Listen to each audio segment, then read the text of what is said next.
If you want to make content that grows your channel, lands you paying clients, and will allow you to make a full-time income on YouTube, then this video is going to help you do that. In 2024, I quit my corporate job with zero plan, built a business from my YouTube channel, and then ended up earning triple my old salary. Here are the 3 content strategies that helped me get there. So the first strategy is having story-driven value. When I first started making content, like a year or a year and a half into my journey, I used to do what I like to call hard teaching. And it was very much like point 1, 2, 3 or step ABC. And it was a lot of like, facts and information and statistics and things like that. And whilst I was providing value in that sense, like a lot of educational value, it was really not that engaging. And to be honest, like probably pretty boring. So the issue with this kind of content is that people might still watch it. Like I don't think the view count or the engagement would be very good, but people will still watch it and they might learn something from you. But the thing is, they won't do anything with that information. And I realized why. It's because they don't feel anything about it. Information alone doesn't change people. Emotion does. When you make people feel emotions, it helps them to remember what you say better, and it also means better engagement for you and your channel and your content, and you stand out in their eyes. And this really hit me when I started to think about the kind of creators I love to binge watch and the newsletters that I open week after week instead of letting it, collect dust in my inbox. And it's because of those creators that I emotionally connect to, the ones that really share their stories and their own personal experiences through their content. They're the ones who know how to tell a good story. So if you're a creator and if you want to make content better than 99% of creators out there, you really want to make this shift away from just providing value to providing story-based value. And the good news is that there's really only 2 main ways to do this. The first is having an overarching story. So this is the reason for why your brand or why your channel exists. And then the second way to do it is to have smaller stories, anecdotes, or personal experiences that you can share to help you basically illustrate the points that you're trying to teach through your content. And so to give an example with me, my overarching story is the fact that I quit my job back in 2024. I used to work in banking in Malaysia, burnt out super hard, and then decided to quit and go all in on YouTube and trying to build a business from it and make this whole thing financially sustainable. And so my whole channel, my whole thing has always been, building a life of time and location freedom through content. And that's something that people are really drawn to with my content. In fact, most of the people that have worked with me in the past or are working with me now as clients, the number one reason that people always tell me for why they decided to work with me or why they were so drawn to my content and why they continue watching me year after year after year is because they resonate so much with my story and my values of wanting to build a life on my own terms and to have time and location freedom for myself and doing work that I love. And people tell me that they feel very inspired by that, and it's something that perhaps they're going through or it's a goal that they have in their life. And so it's really, really important to have that overarching story that you tell again and again throughout your content. And the second way I mentioned was on having little stories or personal anecdotes or examples from your real life that you use to help you teach certain points. And for me, I like to weave in my other interests outside of my niche. So, my niche being content creation, business, and things like that. And my other interests include things like, health and fitness. And so I like to talk a lot about that when I'm talking about examples and when I'm teaching stuff on YouTube. And that helps to give my content an extra dimension or an extra layer that people can stick to, because then people who are interested in health and fitness can feel more connected to my content. And beyond that, and I do want to be a lot better at this year, but I like to share, not just my wins, but also my doubts, my losses, the transitions that I'm making, and really just documenting in real time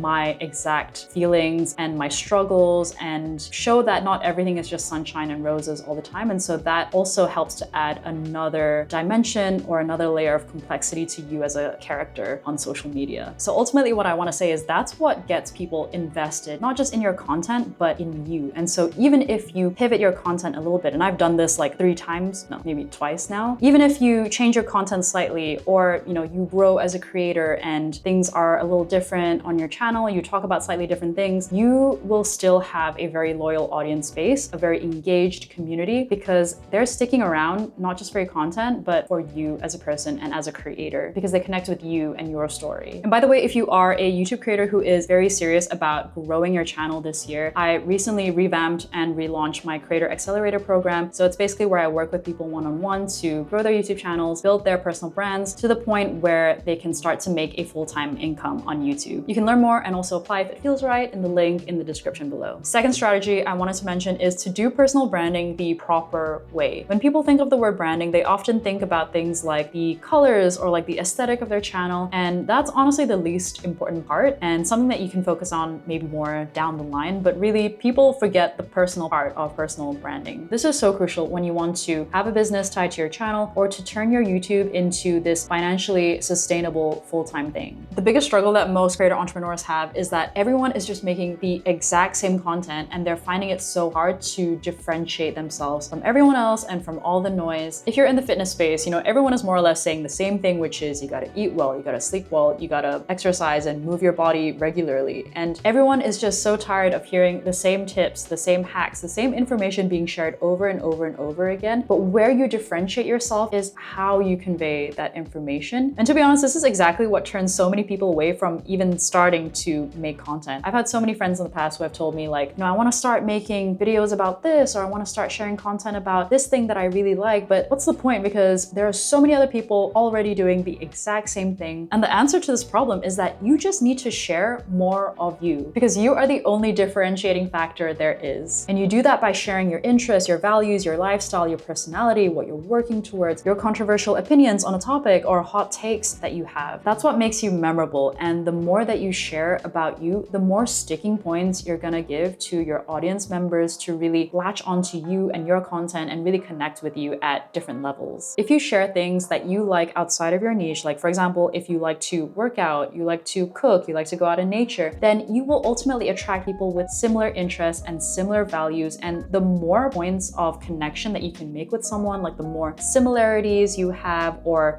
common ground or common interests, then that helps to really build the relationship with that person. It's the same with friendships and it's the same with building trust with people. But with personal branding, you really are just building trust at scale. With my content, I like to slide in some B-roll of me, like working out or doing calisthenics or being out in nature because that's what I like. And then people get an insight into that. And although it's not related to my content, I like doing vlogs where I do 6-month checkpoints for, documenting my journey after quitting my 9-to-5. So what it's been like 6 months into the journey, 1 month, a year and a half into it. And I think I'm gonna continue doing that for the foreseeable future. At the start of my newsletters, I also really like to just give a little snippet of what I've been up to on my digital nomad journey so far, because right now I'm traveling around Southeast Asia and trying to find a home base. And the last thing that I do is I try to be vulnerable as well in my content. And to be honest, I still struggle with this a lot and I don't do this enough. But basically, I want to start sharing more about my struggles and when I fail and when things don't work out. And I very recently did that with one of my newsletters when I talked about repivoting my business and repivoting the channel content as well. And I shared about how I felt about the whole process and my thinking behind it, how I got to that decision, and sharing like the not so good parts about my whole creator entrepreneur journey. And I think that's so important to do because no one likes a guru. It's not good to try to be seen as this infallible character that has no flaws and is completely perfect and never makes any mistakes, because people cannot relate to that. And the more important thing is that people don't believe in it because they know it's not true. There's no such thing as a perfect human being, the expert that knows everything and that has never made a mistake and will never make a mistake. It's just not believable and it makes people very disconnected from your content. And this is something that I'm really trying hard to work towards this year, and that is to just share the ugly sides of my journey as well as,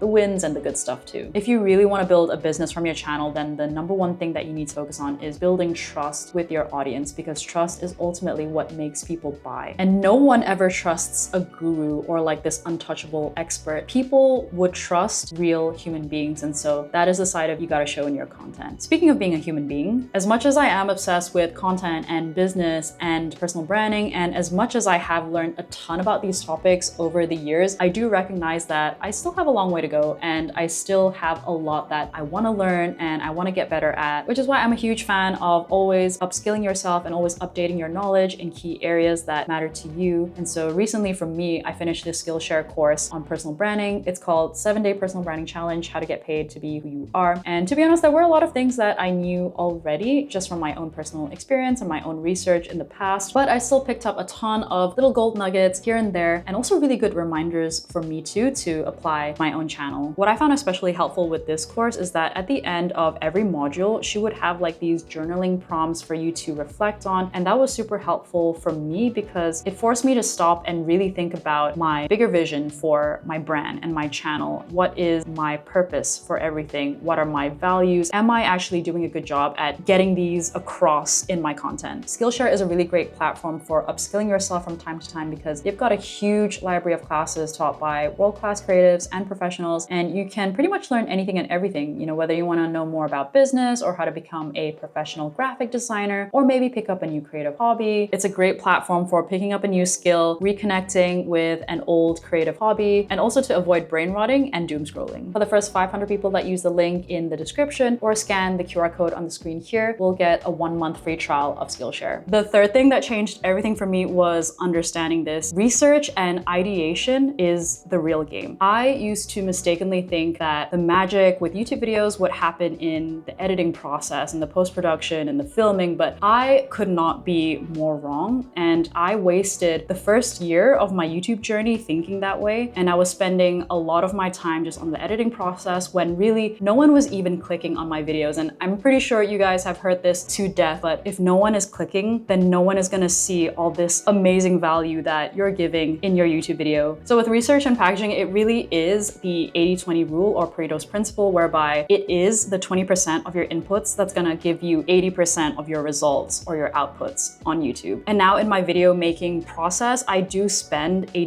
disproportionate amount of time on the researching, on the content strategy and the ideation and planning the packaging. And so what I wanted to do now is also walk you guys through exactly the process that I go through with that. So a tool that I love and I use all the time is One of 10. This isn't a sponsorship plug, and I also don't have an affiliate link with them or anything. This is purely just me sharing what has really helped me, because I wish I had this back then when I was starting my channel. So One of 10, honestly, such a game changer. What it does is it basically gives you all the outliers or like trending videos that are performing really well in specific niches so that you can take inspiration from them. So for example, I've set my filters to this and I'll explain why. So I've set the outlier score to 2x to 500x. So what this means is that it will look for videos whereby the view count for that particular video is twice or up to 500x times more than the average view count for that channel. And that's a really strong indicator that this is a very in-demand topic. This is a video that's gonna do well. And so that's what I set for that. And then next, for the publication date, I like to put the last 6 months. And this is really important because you want to find videos that are performing well now, because you know that the demand is there right now, not 3 years ago, not 4 years ago, because if you find videos that perform well 4 years ago, it's not gonna be as relevant now and people aren't really gonna be necessarily as interested in that topic anymore. I would say maybe 6 months to 1 year. Like 1 year is still okay, but optimally you want something that's blowing up like right now. So 6 months is the safest in my opinion. And then for the subscriber count, so it'll filter out for creators between 900 to like 100K views. And I like to filter out for smaller channels, and smaller in my definition meaning like less than 100K. And this part is really important because you want to find videos whereby the view count is a lot higher than the subscriber count of that channel too. So for example, let's say my channel has 40,000 subscribers and then I have an outlier video whereby that video has over 200K views. So you can see that there's a disproportionate number of views for that video versus the subscriber count. And that is a really healthy indicator that this is a well-performing topic and that's something that you can take inspiration from. I am very cautious and wary of taking ideas from bigger channels. And by bigger channels, I mean like 500K subs or like 1 million to a few million subs, because then with those channels, they have a baseline number of views that they normally get no matter what. Like no matter what they post, even if it's like a shit video, they will get maybe at least 100K views on that video just purely because of the fact that they have such a big subscriber base. And so you might look at one of their videos and think, wow, this one got like 200K views. That must be a really good topic. But when you look at the fact that they've got 3 million subscribers, you know, the ratio, it's not really that good. So I like to look for smaller channels. And then once you filter it out, it'll just give you some recommendations on the homepage. So the way I would do it is I would put in keywords or a topic that I want to talk about on my channel that's related to my niche. So an example here could be like how to blow up on YouTube. So I'll just type that in, it'll filter it out. And so for example, here you've got this video by Gabe. catapults the process. But yeah, so the video is how normal people are blowing up on YouTube. And you can see here it's an outlier video because he has 31K subscribers, but this video got 104K views versus the 6K view average that he normally gets on his other YouTube videos. And so that's why it was given an outlier score of 15.6x, because it's 15.6 times more than the normal view count. And this is really good because he posted it 25 days ago. And so you know that it's very relevant, very recent, and people are searching for this kind of information. And you can see there's, you know, a big discrepancy between the subscriber count as well as the view count of the video. And so yeah, that's basically an example. And you can do that with whatever niche that you're in. And also I would highly recommend looking at other niches too and taking inspiration from there, whether it's like the style of the thumbnail or maybe it's like the way they phrased the title, because then that can give you a bit more originality with your content too. So yeah, research and ideation, so underrated. And I genuinely think that if you were to just focus on one thing in the next 6 months to blow up your channel, I would say just focus on packaging and just focus on researching and ideating. Thank you guys for watching. And if you did want to learn more about how to build your own personal brand, I do have a video that helps you do that fast within just 30 days. So you can check that out on the screen here. Okay guys, take care and see you in the next video.